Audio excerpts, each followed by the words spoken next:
này có mấy phần bị bằng bật vào, dòng thấy buồn sang khắp những hàng lem đa, nên ta lấy tôm klum có mấy kẹm đun, nên mạ phọ, ra này lu nạ riêng chả kamar ta lệ tụ điên, lấy tung tụ bua, cơ phọ, lần chả hiếm bạc như thằng chinh, nên lu nuôi lệ đoạn về bật vào, đà lệ lệ có ta lấy nhân quyền, bây giờ có ta phụ, lấy tướng từ ta thâu từ nên bật vào như buồn sang à, chưa hết rằng về cái lấy nhân quyền bây giờ có ta phụ, nó đã gọi như chi lệ tổ chức theo dõi nhân quyền nhỏ MH hôm ngày 29 tháng 7 cho biết họ đã gửi một tờ trình cho chính phủ Malaysia và yêu cầu gây sức ép với chính quyền Việt Nam trong các cuộc gặp sắp tới tại sự kiện đối thoại nhân quyền là Australia Việt Nam lần thứ 19 diễn ra vào ngày 30 tháng 7 tại địa áo Canavia. Chi tiết hơn, nó lại thông tin của rõ mát lấy từng là một luôn ta có thể nhiều tụ ngạn là đặt một thời một ôm một vả dua ta cất lại tôm klum rõ này hạ này đã buộc lại có thể làm ta bằng thun tua bảo tua bạn này này thâu chinh plan đã lại chinh ra một thời một đúng ta lại nhú bị pet lại nhầm tách ta lại nhầm lư còn ngăn nạ buồn sang đi cả lê tướng của mày buộc ra này lại luôn ta như yếu tin tức đáng chú ý nhiều khác ý kiến khác nữa mau lú lấy ta lấy cần lấy trúc của bọn ý quỳnh buồn đắp tôi như chi này hiếm bạn được bốn dân biểu Mỹ nhiều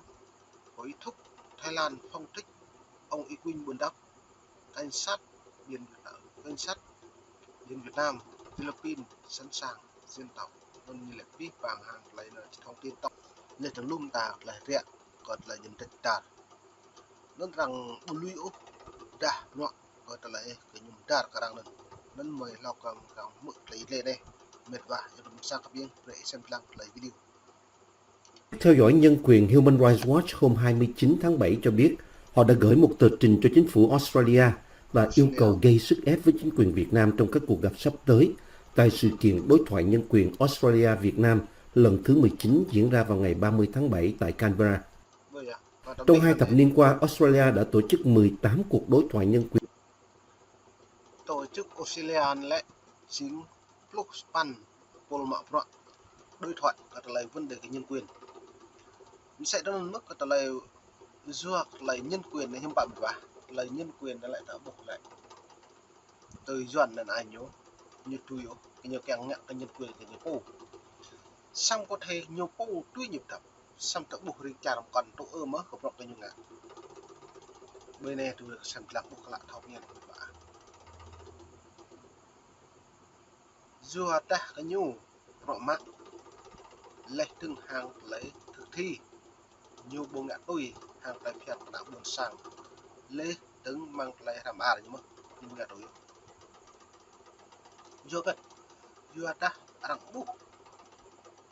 bây giờ đã buộc rằng thâu bây giờ rằng thâu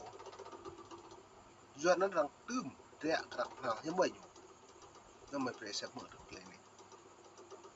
quyền hầu như vô hiệu với Việt Nam và cần có cách tiếp cận mới. Bà Daniela Gibson, giám đốc quốc gia Australia của Human Rights Watch với những cải tổ mang tính hệ thống dựa trên các mốc đánh giá rõ ràng. Tổ chức theo dõi nhân quyền nó lấy tươm rằng tròn rẻ lấy rằng mà pro lấy pre càng thực thi xong mất lại là chỉnh được đại được như là hul của pro và lại thì cả là làm được do ta ăn bốc lại phiền đấy tuy mút mà mang lại xịn nè mang lại chọn nguy mang lại bạc mà luôn ta một là phiền là các thủ tục ngạn xong có đang con san Việt Nam những bút ngạo do gần nhô sọ lú từ mặt còn lại phiền do đồng bút ngạo lại nó đã buộc do cất lại nước Việt Nam như một hối ổ do ta như được vang ở cọ như prong do còn được vẹo Trung Quốc xong đã buộc nhiều lệ cứ như lệ Trung Quốc nhiều hơn kẻ thù xong tới lằng mang lại sự mệt lại vì bằng những kẻ thù lại nó lại kẻ thù lại tập biết bằng hàng này lại như kẻ răng nhẹ của nhiều nhầm chốt răng chỉ như kẻ răng nhẹ bia đưa đạn để dùng kẻ Mỹ kẻ Philippines người ta kẻ chả nó chấp chả kẻ nó nhẹ Trung Quốc nhiều tụ mà đôi xong tôi đã buộc lại buộc một là kẻ thảo răng có màu mông úp nào ra punya đồ đại răng căn hụt lấy lệ lúc cái nhầm lời một vả cái này nó nên nhường ngạ lại nhường quyền nhường bảo mà nhường ngạ lại tươi cái nhột lại cái tảng cái nhột thấu lấy rẻ cái nhột vả nhường ngạ lận là nó ngạ chát ngạ bọ cái nhột nằm do đó nó bột ra này lại luôn tạc lại luôn lặng không sản Việt Nam này lấy rày lấy đút cái nhột nó mới break lặng được. Toàn cầu cũng nhắc lại những thành tích tiêu cực của Việt Nam về nhân quyền, bao gồm hơn 160 người đang bị giam giữ vì lên tiếng phê phán chính quyền. Vì các nhà hoạt động, Human Rights Watch khuyến nghị chính phủ Úc cần tập trung vào 5 lĩnh vực ưu tiên về tình hình nhân quyền ở Việt Nam, bao gồm phóng thích các tù nhân chính trị và những người bị giam giữ tùy tiện, chấm dứt đàn áp các nhà hoạt động. Lại nó nét là rằng mẹ chan rằng với hoạt động của nhân quyền là Rosa rằng cái những phui bình tùm như mạng cực lê tưng nhiều iru bình nuôi nạo buồn sang một cái nào rụt lâu lê tưng kẹng pre cái lệ hoặc là phiền cây cả nằm nuôi rupa lê tưng nhiều pre nằm nuôi của quân lần lệ muroma nhiều giáp chinh là ngày là đạo trung trung xong ta buộc lại này em bạn như đi ngạo ở đồng sáng giờ nó thành những ngạm nách ra thế lúc rồi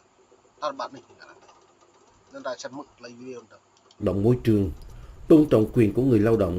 bảo đảm trình tự tố tụng công bằng đối với các nghi can và các bị cáo hình sự và chấm dứt đè nén quyền tự do thực hành tôn giáo và tín ngưỡng. Chính phủ Australia không cho biết nhiều về các vấn đề nhân quyền đã nêu với phía Việt Nam trong các cuộc đối thoại trước, nhưng rõ ràng những cuộc đối thoại đó không có tác động gì mấy. Bà Gibson đưa ra nhận định trong thông cáo. Cuộc đối thoại cả là hàng Việt Nam, Australia lại kèm vấn đề nhân quyền tôn giáo. Đối thoại chính đối đại Việt Nam bao mong ngạo cái lời nó vả vừa gật vừa ta Việt Nam nhật thâu như ta những ngạ lại nhiều ngạ đáng như bao mong bạc cái nhủ nó tươi hơn nó nguyên phú trọng trụ nó như là nhờ chịu mất nước mất đảng ấy rồi vừa gật tôi ra đây em bạn tôi như gì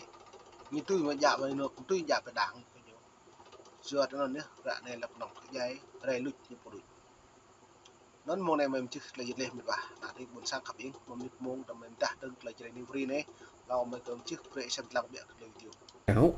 Đại diện của Human Rights Watch đề nghị chính phủ của Thủ tướng Albanese hãy có cách tiếp cận hiệu quả hơn với Hà Nội về vấn đề nhân quyền bằng cách đặt nhân quyền vào vị trí trung tâm trong tất cả các cuộc thương lượng với chính phủ Việt Nam, thay vì chỉ giới hạn trong một cuộc đối thoại song phương thường niên tách biệt và không mấy quan trọng. Nó môn này chơi new free chứ là gì lệ, ni đã bán đi làm bập này.